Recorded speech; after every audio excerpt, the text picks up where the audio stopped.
আসসালামু আলাইকুম। সবাই কেমন আছেন? আশা করি সবাই অনেক অনেক ভালো আছেন। আজকে আমি তৈরি করব চিড়ার মোয়া। অনেকেই চিড়ার মোয়া তৈরি করতে গিয়ে ব্যর্থ হয়েছেন। একবার হলো এইভাবে চিড়ার মোয়া তৈরি করবেন, ইনশাল্লাহ আপনাদেরটাও একদম পারফেক্ট হবে। এখন কথা না বাড়িয়ে দেখে নেই আমি কিভাবে এই চিড়ার মোয়াগুলো তৈরি করছি। প্রথমে এখানে হাফ কেজি পরিমাণ চিড়া নিয়ে নিছি। এখন এখানে দিয়ে দিব 2 থেকে 3 চামচ পরিমাণ পানি, আর দিয়ে দিব পরিমাণ মতো লবণ। এখন সব কিছু খুব ভালো করে মিশিয়ে নিতে হবে।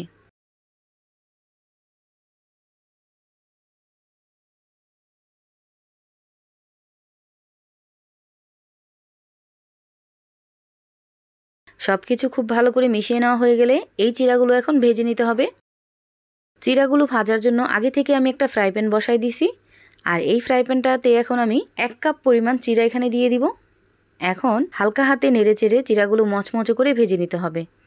আর এই চিড়াগুলো ভাজার সময় চুলার হিটটা মিডিয়াম টু হাই হিটে রেখে চিড়াগুলো ভেজে নেবেন। কোনোভাবেই চিড়াগুলো পুড়ে ফেলা যাবে না, জাস্ট মচমচা করে ভেজে নিতে হবে।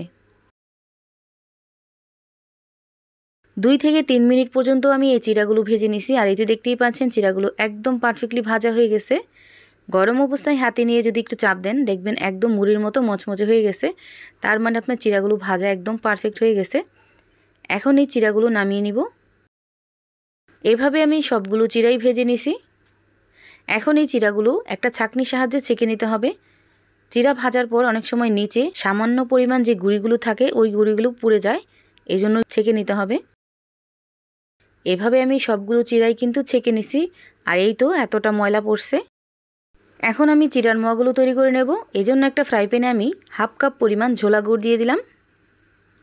1 কাপ পরিমাণ দিয়ে দিব আখের গুড়।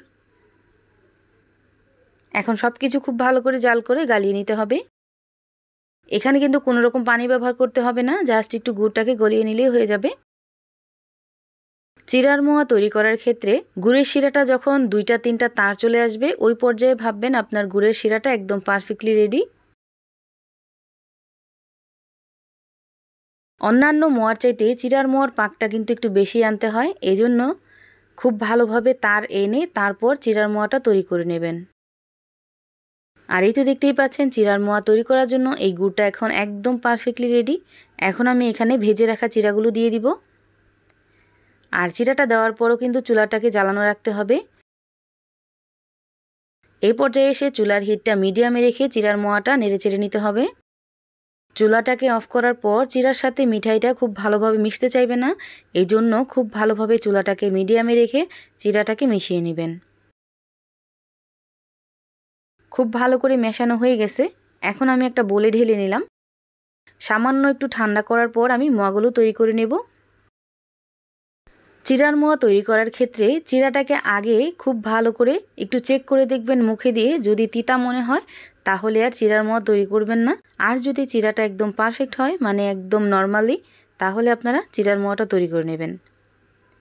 অনেক সময় দেখা যায় চিড়াটা তিতা হয়, এই কারণে মোয়া তৈরি করার পরও মোয়াগুলোও তিতকুরি লাগে।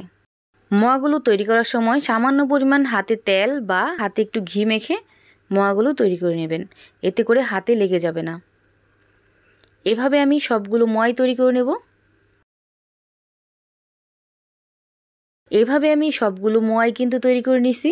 এই মোয়াগুলো ঠান্ডা হওয়ার পর অনেকটাই কিন্তু শক্ত হয়ে যাবে।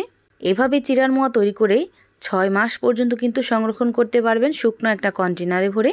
আমার এই ভিডিওটা যদি ভালো লেগে থাকে তাহলে লাইক, কমেন্ট অ্যান্ড শেয়ার করতে ভুলবেন না। আর এই তো দেখতেই পাচ্ছেন মোয়াগুলো কিন্তু অনেকটাই শক্ত হয়ে গেছে।